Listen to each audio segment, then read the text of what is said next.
Hello friends, आप सभी का इस चैनल पे स्वागत है। यह जो सीरीज़ है यह एक तरह से कहें तो इतिहास का एक सीरीज़ है जिसमें हम लोग सारे टॉपिक वाइज हैं, जितने भी टॉपिक्स हैं इतिहास में पढ़ने के लिए उन सभी टॉपिक्स को जो है हम लोग प्रत्येक हर वीडियो जो आएगा उसमें एक अलग अलग टॉपिक आप लोगों को देखने को मिलेगा। तो आई होप कि आप लोगों को ये जो है बेनिफिशियल होगा एग्ज़ाम्स पर्पज़ से, तो साथ ही एकदम मोस्ट इम्पॉर्टेंट पॉइंट्स होंगे इसमें। तो चलिए हम लोग इसको शुरू करते हैं।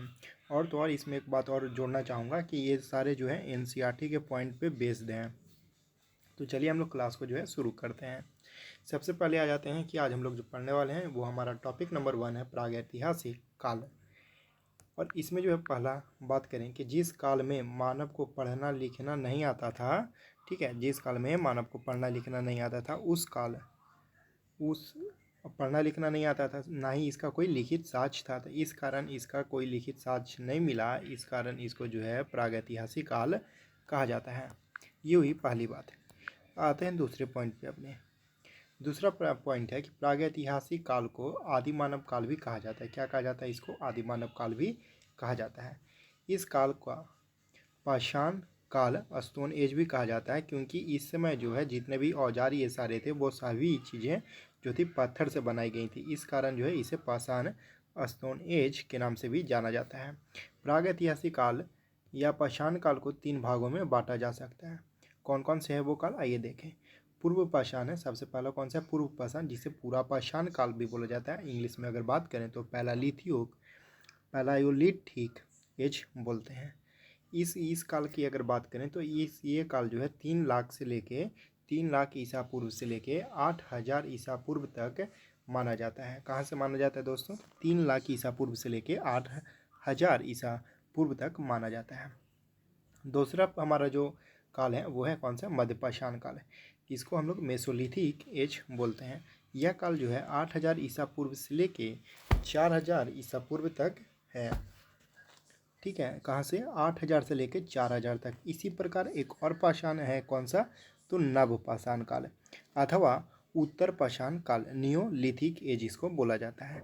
यह काल जो है 4,000 ईसा पूर्व से लेके 1,800 ईसा पूर्व तक देखने को मिलता है। अब बात करते हैं पॉइंट्स के बेस पे, इन सभी कालों को हम लोग इस बिंदु के हिसाब से जो है देख लेंगे। पहला पॉइंट बिंदु है कि ज्ञानी मानव, जिसे होमो सैपियंस इंग्लिश में कहा जाता है, का उद्भव जो है 30,000 से लेकर 40,000 वर्ष पूर्व हुआ। अगर हम बात करें कि ये 30,000 से 40,000 के पूर्व किस में आ जाता है, तो आप देखिएगा तो ये किस में आ जाता है? पूरा पाषाण काल में देखने को मिलता है, क्योंकि ये 3 लाख से लेकर 8,000 ईसा पूर्व तक माना जाता था। तो ज्ञानी मानव कहाँ पे आए? तो पूरा पाषाण में। अब हमारी धरती पर मानव जाति का उद्भव प्रायः 10 लाख वर्ष पूर्व हुआ था। पूर्व पाषाण काल में लोगों की जीविका का मुख्य आधार जो था शिकार था। अब देखिए ये क्या बात बोल रहा है कि इस धरती पे अगर बात की जाए कि मानव जाति का उद्भव जो हुआ वो 10 लाख वर्ष पूर्व हुआ, अर्थात कि जो पूर्व पाषाण है, पूरा पाषाण जो कि 3 लाख से 8,000 के बीच है, उसके भी पहले, तो उस समय के जो लोग थे, ठीक है, उस समय के जो मानव थे उनका जो जीविका था वो किस पे आधारित था? तो पूर्णतः जो था शिकार पे आधारित था। ठीक है, अगला बिंदु पे आते हैं कि पूर्व पाषाण काल में मनुष्य जो है गुफाओं में रहा करते थे और घने वृक्षों के नीचे जो है अपना जीवन बिताया करते थे। कब? उसके बाद बात करते हैं पूर्व पाषाण काल। पूर्व पाषाण काल को जो है खाद्य संग्राहक काल भी कहा जाता है। क्या कहा जाता है? खाद्य संग्राहक काल। पूर्व पाषाण काल में ही जो है आग का आविष्कार होता है। पूर्व पाषाण काल में, पूर्व पाषाण काल में लोगों ने औजार पत्थर के बनाए थे। संभवतः मनुष्य द्वारा निर्मित प्रथम औजार जो था वो किसका था? पत्थर की कुल्हाड़ी थी। क्या थी? पत्थर की कुल्हाड़ी। ये इंपॉर्टेंट पॉइंट हो सकता है। अब हम लोग आगे चलते हैं तो हम लोग को पॉइंट आता है सामने, कौन सा? मनुष्य ने सर्वप्रथम जो है किस जानवर को पालतू बनाया? तो कुत्ते को जो है पालतू बनाया था। अब यह जो है नवपाषाण काल में हुआ था, जो जब उसमें अस्थायी रूप से कहीं बसने की प्रवृत्ति जागी और उसने कृषि व्यवस्था को अपनाना शुरू किया। उस समय मतलब कि नवपाषाण काल में जो है कुत्ते को पालतू बनाना अर्थात पशुपालन जो है प्रारंभ होता है। धातु युग का बात करें तो नवपाषाण काल में मनुष्य का मुख्य पेशा जो था वो खेती हो गया था। धातु युग या फिर इसी को क्या बोलते हैं, नवपाषाण काल बोलते हैं। नवपाषाण काल में ही जो है मुख्य रूप से जो है खेती जो है एक पेशा बन गया था। इसके बाद बात करें कि जहाँ आग का आविष्कार पूर्ण पाषाण काल में होता है, वहीं पहिए का आविष्कार जो है वो नवपाषाण काल में जाके हुआ है। तो ये बहुत ही इंपॉर्टेंट पॉइंट है, इसको हम लोग याद रखेंगे कि आग की खोज की बात की जाए तो वो कहाँ हुआ, पूर्व पूर्व पाषाण में होता है। और साथ ही अगर बात कर जाए किसका, तो पहिए का। अगर पहिए का बात करें तो पहिए जो हुआ कहाँ हुआ, नवपाषाण में जो है इसको देखने को मिलता है। अब आते हैं प्रागैतिहासिक अन्न उत्पादन का स्थान जो है मेहरगढ़ है। मेहरगढ़ कहाँ है दोस्तों, तो अभी के पाकिस्तान में है और पश्चिम बलूचिस्तान में स्थित है। कहाँ, पश्चिम बलूचिस्तान में स्थित है मेहरगढ़। किरथर की पहाड़ियाँ भी इसी पे है। अब बात करें कि गेहूं जो है मनुष्य द्वारा कृषि में उगाई पहली फसल थी। कौन सी, गेहूं। उसके बाद कौन सा, जौ। और उसके बाद आएगा कौन सा, चावल। ठीक है, चावल कहाँ से आएगा, तो कोल्दीवा देखने को हमको मिलने वाला है। तो आते हैं यहाँ पांचवा पॉइंट है कि मेहरगढ़ के नवपाषाणी कृषक पेह के साथ कपास भी पैदा किया करते थे और मिट्टी से बने घरों में रहा करते थे। तो यहाँ पे अगर बात करें कि कपास की खेती कहाँ देखने को मिला है, कपास की खेती भी जो है मेहरगढ़ में देखने को मिला है, जो कब हुआ था, नवपाषाण युगीन कृषि। अब हमने देख लिया था कि जो कृषि का प्रारंभ हो रहा था वो कब हो रहा था, तो नवपाषाण काल में ही हो रहा था। तो यही नवपाषाण काल में ही क्या होता है, कपास की भी खेती होती है, जो कहाँ से, मेहरगढ़ से। मेहरगढ़ एक इम्पॉर्टेंट पॉइंट है। नवपाषाण काल में मनुष्यों ने पशुपालन प्रारंभ किया था। नवपाषाण काल में कृषि का आविष्कार जो मनुष्यों ने नवपाषाण काल में ही किया, कृषि। ठीक है। प्रथम भारतीय पुरापाषाण कलाकृति की खोज पल्लवापुरम नामक स्थान में हुई थी।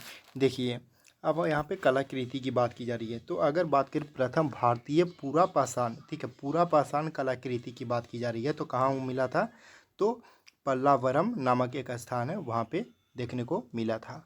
मनुष्य ने सबसे पहले जो है किस धातु का प्रयोग किया, तो तांबा धातु का प्रयोग किया।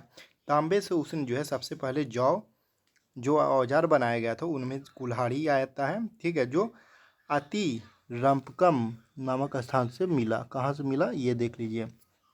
अगर बात करें कि सबसे पहला धातु अगर प्रयोग में लाया गया तो वो कौन सा धातु था, तो तांबा का था। और अगर बात करें कि सबसे पहले जो इस धातु से बनाया गया औजार था वो क्या था, तो एक कुल्हाड़ी था, और जो कि कहाँ से मिलता है, तो अरिकम्प नामक एक स्थान से देखने को मिलता है।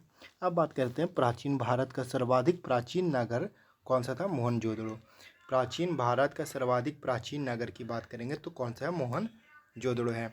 आगे चलते हैं कि सिंधी भाषा में मोहनजोदड़ो का अर्थ होता है क्या, मृतकों का टीला। क्या होता है दोस्तों, मृतकों का टीला। आगे देखें क्या होता है, मृतकों का टीला होता है। पूर्व पाषाण काल में क्वार्तजाइट से बने बर्तन प्रयोग में लाए जाते थे। यहाँ पे ये बात जो है ना, क्वार्तजाइट, ये एक इम्पॉर्टेंट है, ठीक है, क्योंकि कई बार एग्जाम्स में जो है आ चुके हैं। और मृतकों का टीला मतलब मोहनजोदड़ो से रिलेटेड जितने भी प्रश्न हैं या जितने भी पॉइंट्स आपको देखने को मिलेंगे वो सभी काफ़ी ज़्यादा इम्पॉर्टेंट साबित होंगे। अब बात करते हैं EST मतलब मध्य, EST आप भूल जाइए। यहाँ पे मध्यपाषाण काल में लोग जिन बर्तनों का प्रयोग किया करते थे वो माइक्रोलिथ से बने हुए थे। किसके, माइक्रोलिथ के बने हुए होते थे। ये बर्तन जो है एगेट, चर्च, जेस्पर से बने होते हो। अब बात करते हैं नवपाषाण काल। नवपाषाण काल में जो वस्त्र बुनने की कला सीख ली गई थी, कब, नवपाषाण काल में वस्त्र बुना जाता था। नवपाषाण काल के लोग जो है आहार संग्रहकर्ता से आहार उत्पादक भी बन गए। नवपाषाण काल के अगर उत्पादक की बात हो रही है मतलब क्या, कृषि की बात हो रही है। हम लोगों ने देख लिया था कृषि कब हुआ, नवपाषाण काल में हुआ। और आहार संग्रहकर्ता कौन कब थे, तो पुरापाषाण वाले थे, पुरापाषाण थे। ठीक है, साथ साथ मध्यपाषाण वाले थे। ठीक है, ये लेकिन नवपाषाण में कृषि कर्म के लिए लोगों ने नवपाषाण काल में पहिए के साथ साथ चाक का भी आविष्कार कर लिया था। कोर्स की खोज तथा के बाद की हुई थी। इस चीज़ को ये कोर्स नहीं है, ये कांसा है, ठीक है। कांसा की खोज जो है तांबा के बाद हुआ था, ठीक है। ये तथा नहीं है, ये तांबा है, और ये कोर्स नहीं है, ये क्या है, कांसे है, कांसे है, ठीक। कांसे की खोज जो है बाद में हुआ था, और सबसे पहले क्या हुआ था, तांबा। तांबा के बाद कौन सा है, कांसा, ठीक है। अब धातु युग में स्त्रियां कांसे के बने आभूषणों को भी पहना करती थी। धातु युग चाक का आविष्कार जो है नवपाषाण काल में हुआ। चावल की खेती देखे सर्वप्रथम साथ जो है कोलदीवा, जो कि उत्तर प्रदेश में स्थित है। कौन सी जगह है, कोलदीवा, यहाँ से हुआ। चित्र बनाने की कला मनुष्य ने पूर्व एवं मध्यपाषाण काल में सीख ली थी। चित्र बनाने की कला कहाँ है, यहाँ। अगर चित्र की बात करें तो एक जगह है, कौन सा, भीमबेटका, देखिए आ ही गया। मध्य प्रदेश में स्थित भोपाल के भीमबेटका में जो है पूर्ण पाषाण काल की स्याल गुफाएं जो है देखने को मिलती है। और अगर यहाँ पे बात की जाए तो ये यहाँ पे कैसा देखने को मिलता है, एक चित्र, कैसा चित्र देखने को मिलता है, जानवरों के साथ जो है, उनके साथ जो है जिस प्रकार का जीविका, उस तरह का जो है जीवित चित्र जो है देखने को मिलता है। अब आगे चलते हैं कि नवपाषाण काल के जो है अवशेष जैसे कश्मीर में देखने को मिलते हैं, सिंधु प्रदेश में, बिहार में, बंगाल में, उत्तर प्रदेश और आंध्र प्रदेश से जो है अवशेष प्राप्त होते हैं। और यहाँ से जो है नवपाषाण काल के हम लोग जो है साक्ष्य देख सकते हैं। भारत में पूरा पाषाण काल के उपकरण की बात की जा रही है तो राजस्थान, मालवा, गुजरात, पश्चिम बंगाल, उड़ीसा, आंध्र प्रदेश से देखने को मिलता है। रॉबर्ट ब्रूस जो है वो प्रथम व्यक्ति हैं जिन्होंने 1863 में जो है भारत में पूर्व पाषाणकालीन औजारों की खोज किए थे। कौन, रॉबर्ट ब्रूस। कौन थे वो, रॉबर्ट ब्रूस थे। यहीं से जो है आज का हमारा ये लेक्चर खत्म होता है। इसके आगे हम लोग चलेंगे ताम्रपाषाण काल। ताम्रपाषाण करने के बाद हम लोग आएंगे भारत की आदिम जातियाँ। उसके बाद हम लोग सिंधु घाटी सभ्यता पे विस्तार से चर्चा करेंगे। आई होप आप लोगों को ये लेक्चर पसंद आया होगा, तो चैनल को सब्सक्राइब कर लें ताकि आगे आने वाली वीडियोस आपको सही समय पे मिल सके। साथ साथ इस वीडियो को लाइक करें, सब्सक्राइब करें, और साथ साथ अपने दोस्तों के साथ इसको शेयर करें। इनके साथ से मैं आपको यहाँ बता देना चाहता हूँ कि यहाँ हम लोग जितने भी टॉपिक्स पे पढ़ेंगे उनके बाद उनके जो है 50 प्रश्न करेंगे ताकि हमारा जो है रिवीजन बना रहे। तो मिलेंगे अगले वीडियो में जहाँ पे हम लोग बात करने वाले हैं ताम्रपाषाण काल की।